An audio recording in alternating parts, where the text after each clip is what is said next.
Alright, calculus. This is the third video. So far we're still in the lesson 2. We just finished this part right here. So if you look at this page, now we're moving on to number 2. So we're going to go through this one, read through the questions. Same thing that we were doing before, just trying to answer the best we can. But let's go ahead and get started. Alright, a boy is on a swing. Once the boy starts moving, the swing's distance measured in feet off the ground. So you got to swing back here, and then it's going down, and it's going back up. So this distance is that distance to the ground, and after a little bit it gets short, but then it gets high again. So you're going up and down depending on this, which is why it's a sine wave. It starts here pretty low, so that means he's not very far from the ground, and then he goes up to the highest part, but then he's going to come back down and keep on coming back down. Alright, so we're talking about how that motion is changing and how it's being measured. So here's the equation we have. Now I know that from previous times that I just need to input this equation into my calculator. So I'm going to let's pull this over to the side so I can see what's happening. I'm going to first erase some of this stuff. Let's go to my y equals page. I don't need this function. I'm not going to use that function anymore. So let's clear that. Okay, now let's type in this other one that we have. It's 6 minus 3 times, and we got cosine. So we have cosine of what? Well, inside there, whoops, we don't need two parentheses, just one. It's pi divided by 3, so second, and then this little caret button is the pi. So pi divided by 3, and then times our input t. Well, we're using x instead of t, but it's the same idea. Now notice over here that it says t is greater than 0. So immediately I'm going to go to my window and make sure it's greater than 0. So that's good. It's starting at 0 and moving from there. Now it says 6 minus 3 cosine. I'm thinking that my y values should be a little bit bigger. It sounds like 6 might be the biggest y value. So I'm going to put a 6 there. So my interval on the y and the x are both 0 to 6. This is probably going to be pretty standard. I don't know for sure. We'll see if it looks like the picture when we get to it. So here's my graph. That looks kind of constant. Let's go back and check. Make sure we have the same thing. So we got 6 minus 3 times cosine of pi divided by 3 times x. Well, does that make sense? Kind of makes sense, I guess. But why is that not working? Let's check our mode. If we're not in radians, it's going to mess us up. Oh, there we go. We're not in radians, we're in degrees. So we check and we make sure. See, I make mistakes just like you guys do. Some of you probably actually have the same thing. So now when I look at the graph, oh, that looks a little bit better.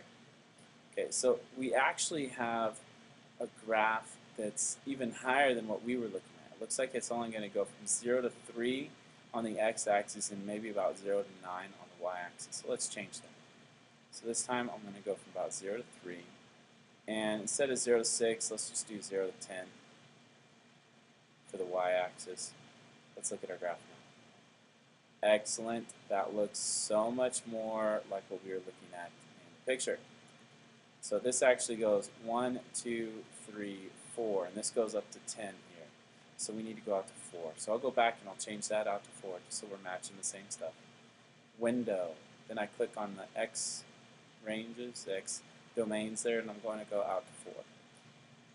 Perfect. It looks the same as the picture.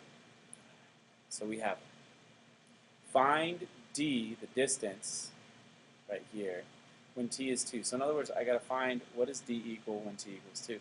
Well, if I go back to my graph calculator, I can actually calculate that. I'm going to do second and then do the calc, which is above trace. So I click on there. And I just want the value. So I'm going to plug in 2. X equals 2, y equals 7.5. So this is the distance, d, my y value, I guess you could say, is equal to 7.5, 7.5. Exactly. That's not an estimation because it came out to exactly 7.5. Estimate the instantaneous rate of change. This is that really instant slope. That's what we're looking at, instant slope at t equals 2 by finding the average rate of change for these pieces here. Okay, so we're looking at t is 2 to t equals 2.1.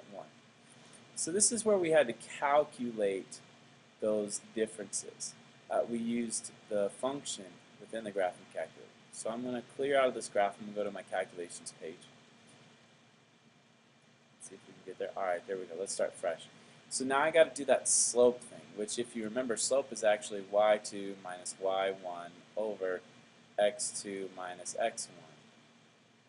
So my y2 is going to be when I plug in 2.1, and my y1 is going to be when I plug in 2. Let's do that. So I'm going to choose my y1 function, but I'm going to plug in 2.1. So to choose that y1 function, I got to go to my vars, and then the y vars, and function. So I just press enter. And it's my function, y1. Now this one, the second y value is 2.1. So I'm going to type in 2.1. Now I'm going to do the same thing. So that minus vars, y vars, function, y1 of 2. There we go. Alright, now I want to actually group all that. So I got to go back to the very beginning and insert a parentheses. Now if I want to insert something, remember I press second, and then above the delete button here is the insert. So now it's going to let me insert a parentheses. And then I go all the way back to the end, and I'll close that off. So that's the top of my fraction. Now I'm going to group the bottom. So minus, and on the bottom we'll have y2, which is 2.1, minus 2. Whoops, I just did something incorrect. Up here at the very end, the top of my fraction should be divided by the bottom of my fraction, divided by 2.1 minus 2. Okay, so I'm going to calculate that now. I get 2.6335. So this equals 2.6335. Let's see what the next one is. Back to calculator. This is the same idea, except I'm going to go to 2.01 instead of 2.1. So I'm going to re-enter that. I'm going to do second and then enter, and that re-enters all the information that I just put in. But instead, this time, I got to insert a 0 in front of that 1. So I'm going to do second, and then the delete button now allows me to insert, and I type in a 0. So it's 2.01. And I'm going to do the same thing to this 2.1. I'm going to insert a 0. So now I have a little closer. Now I'm within a hundredth instead of just within a tenth. That gives me 2.7124. So this is equal to 2.7124. Now let's go out to the hundredths, all the way out to 0.001. So we go to our calculator. We're going to enter that again. So we do second and then enter. That retypes everything that we typed in the last one. This time I'm going to put another 0 in there. So I got to insert, which means I press second and then delete for 0. And I do the same thing for this one. Second, delete, so I can insert 0. So I got 0.001. I press that, 2.7198. So this is equal to 2.7198. It looks like it's probably going to be about 2.7. Why can't the actual instantaneous rate of change with d respect to t be calculated using this method? Well, we can't do that because we got this function. We got y2 minus y1 over x2 minus x1. And what happens is, if it's truly instant from 2 to 2, then that means that x2 and x1 on the bottom here is going to equal 0, and we can't divide by 0. It's the change in y over the change in x, and that x has to have at least some number there. I can't do a 0 change. There's no such thing as a 0 change in actual numbers. We're going to talk more about it when we get to something called limits, but right now we can't. The reason we can't do that, we can't divide by 0. That's our limitation, because that bottom, if it's 0, that just screws us up. And try it if you want. Divide any number by 0. See what your calculator says. It's going to say error. Error. Estimate the derivative of d with respect to t at t equals 4 seconds, accurate to 3 decimal places. Is the boy approaching the ground or moving away from it? Well, let's see what happens here. Well, first of all, if you look at this at 4 seconds right here, we're asked to estimate this slope. We're going to use our calculator to do that. But notice that we're going down, that we were far away, and now we're getting closer. So as you're getting closer instead of far, it looks like at 4 we're going to get closer. So I can already answer that based on the picture. We're moving, or we're approaching the ground. Approaching the ground. We're getting closer.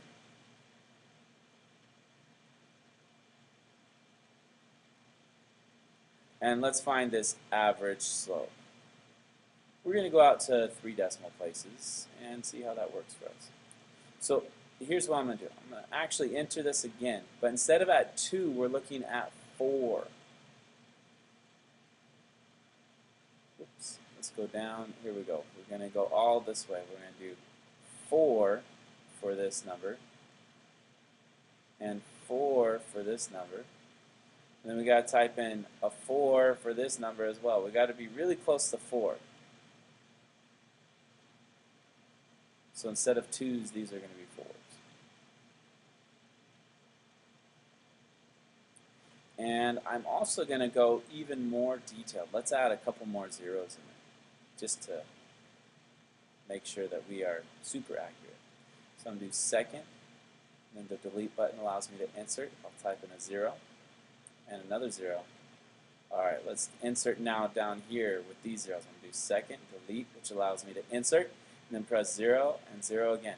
Okay, so I type all this in, press enter, I get about negative 2.727. Alright, so slope is approximately negative 2.7207. I think that's pretty accurate, at least accurate enough for us. Are there any other parts to this question? No, that's it. So if you need to, go ahead and pause the video, rewind, rewatch this, see if you can follow the calculations again. I'm going to move on. Let's do this in a different color. How about red, just for fun? If you go into a glass specialty store, that's not really important, but I'm just trying to enunciate here. You will see that a pane of glass is twice as long as the same type as necessarily cost twice as much. Let X be the number of inches of a 12-inch wide pane of glass, and let C be the cost of the pane in dollars and cents. Assume that, okay, so here's our function. This is our function. We've got to plug this in to our calculator. That's what's happening. Let's plug that in. Move this over so I can see the function. And go to y equals. We're going to turn off this first one. We already used it. And now we're going to do this one. So this is going to be, we got a big numerator divided by 150. So we got 0.2x to the third power minus 3.8x to the second power plus 30x. Okay, all of that is divided by 150. So there's my function. So now, find the price of something that's 2 feet, 4 feet, and 6 feet. Now this is interesting because it says X is inches. So if it's 2 feet, that's really 24 inches. And this is 48 inches. And 6 feet is 72 inches. So those are the numbers we're going to plug in. Not 2, 4, and 6, but 24, 48, and 72. So you got to read those words. Sometimes it's a little tricky. All right, so let's check this out. We are going to have then, when we calculate this, we're going to go to our graph. We turned off the first one, so we just have the second one. I'm calculating 2, 4, and 6. So my x-axis should actually go out to at least 6. Let's go out to 8. And it looks like these numbers might get really big pretty fast here. So let's type another 0 in here. We're going to count by tens. How do I know this? Just a little bit of experience. What does our original window start at? We're going from 0 to 100. Let's try from 0 to 10. Maybe I made it way too big. I was thinking about other numbers. So now we graph it. Okay, there we go. So that's what it would look like. Oh, but you know what? We're not looking at 2, 4, and 6. We're looking at 24, 48, and 72. So for my window, my X should go from 0 up to, let's say, 80 inches. Oh, I got to delete these. Looks like I put them on the wrong line. There we go. So from 0 to 80, the 72 is less than 80. That's within our range. And I'm pretty sure we are going to need to go up to at least 100 here. So 100, we're going to count by tens. 10. All right, let's graph it now. There we go. That's the graph we're looking at. It actually goes off the screen. So I need to calculate that. So I'm going to do second, and then above trace is the calc. I want the value. Now the value that I want is 24, 48, and 72. So I plug in 24, and that's going to be 8.64. So this is 8.64. Now if I plug in 48, so I got to do second, I'm going to calculate. Now I'm going to use value again. This time I'm going to calculate the value at 48. If X is 48, Y is 98.68. 98.68. And then if it's 6 feet long, that's going to be 72. So now I'm going to calculate, do second, and press trace. Calculate the value. I'm going to type in 72. 380.73. It's huge, 380.73. So this is 380.73. So now we're going to calculate more of these slope things. We're going to do this idea where it's going to say y2 of 3 feet 1 inch, which is actually 3 and a 12. So let's think about that in inches.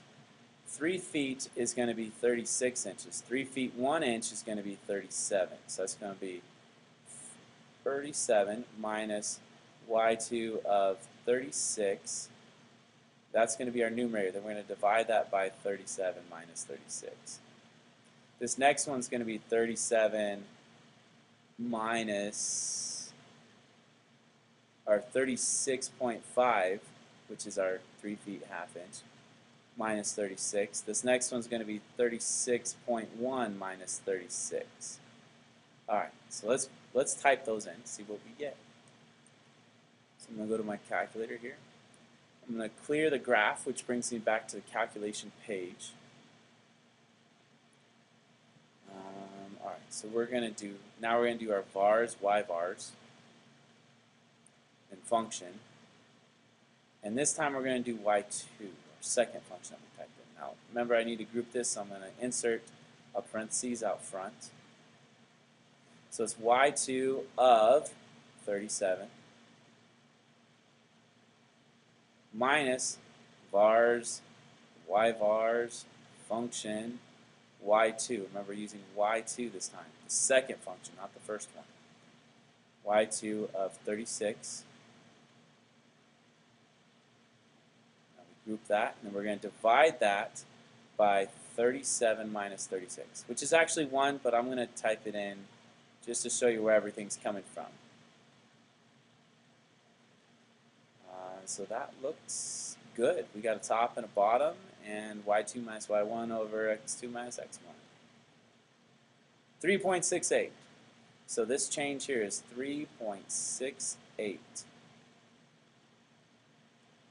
Now the slope for the next one, which is going to be 36.5 to 36, I'm going to re-enter what I did. So I do second and then enter. That retypes everything I have. Now in here, I'm going to have 36.5, so it's 36. Now I got to insert 0.5. I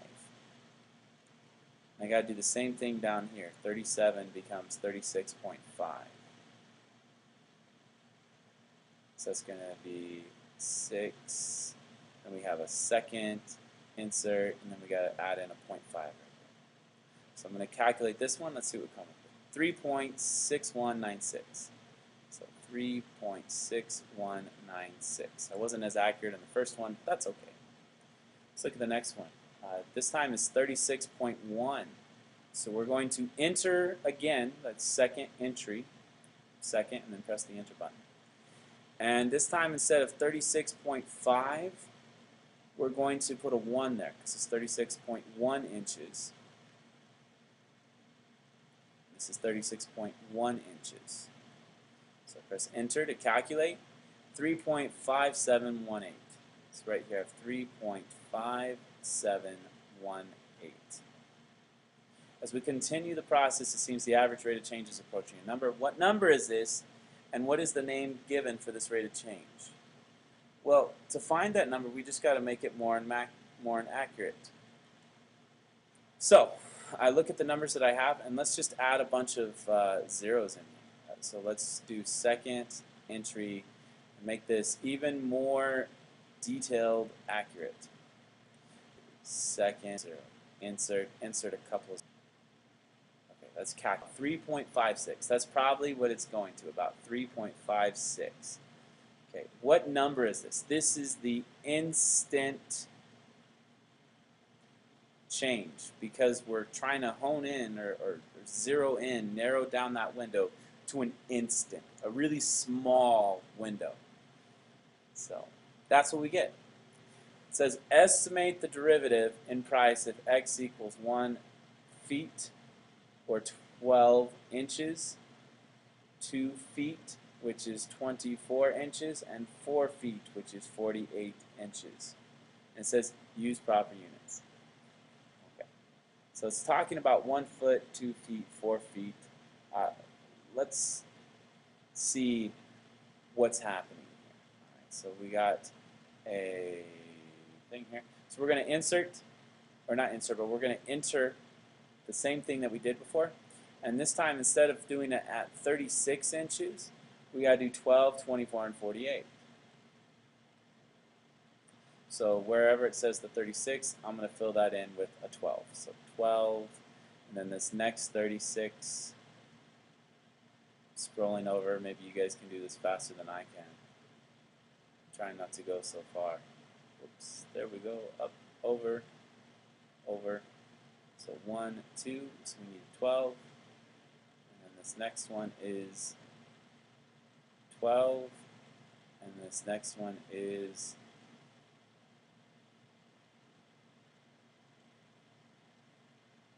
12.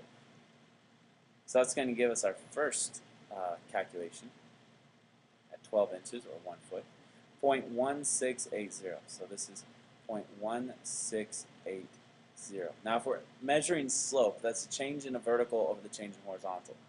So its cost is our up and down. So that is dollars. So that's going to be dollars per inches, because the inches is the units that we're inputting. So let's look at the next one at 2 feet. So we're going to do the same thing, except we're going to input 24s, because that's what 2 feet is, 24 inches, wherever we see a 12. So now I'm going to enter in the same thing, but this time it's going to say 24. 24. And instead of the 12, it's going to say 24. So 24.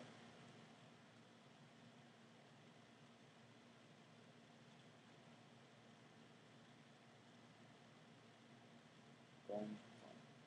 Alright, let's see what happens at 24 inches, or 2 feet. It's changing at 1.2880. It's changing at 1.2880 inches, whoops, dollars per inch. And at 4 feet, let's see what happens.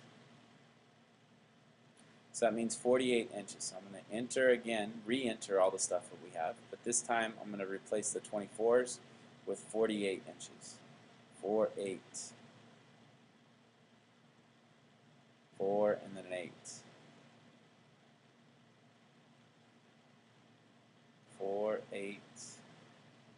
Down to this 2, and then 4, 8. So now I have 48 is the numbers that I'm calculating really close to. That becomes 6.9841.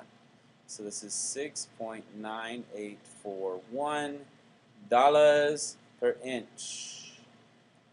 Usually, the more of something you buy, the less you pay. So buy in bulk, you save some money. It's not true when purchasing glass. Why do you think? Why would it be more expensive to purchase a big piece of glass instead of a little piece of glass, proportionally? Well, it's probably more difficult to make the bulky size, the big size. And the more difficult something is, the more likely it is to cost money. The more you're going to make somebody work, the more they're going to charge you. So if it's harder to make the bigger piece, it's not easier for them, but it's harder, they're going to charge you more money. All right, I'm actually going to end this video here. There's still plenty to do. I might even do another one tonight when I get home. But I hope that you guys are finding these useful. I'm going to insert a blank page after here. I'm going to call this break again. Remember, watch the video again if you need. But for now, take a quick break. Go get a drink of water, get a snack. Come back later. Talk to you guys later. Have a good night.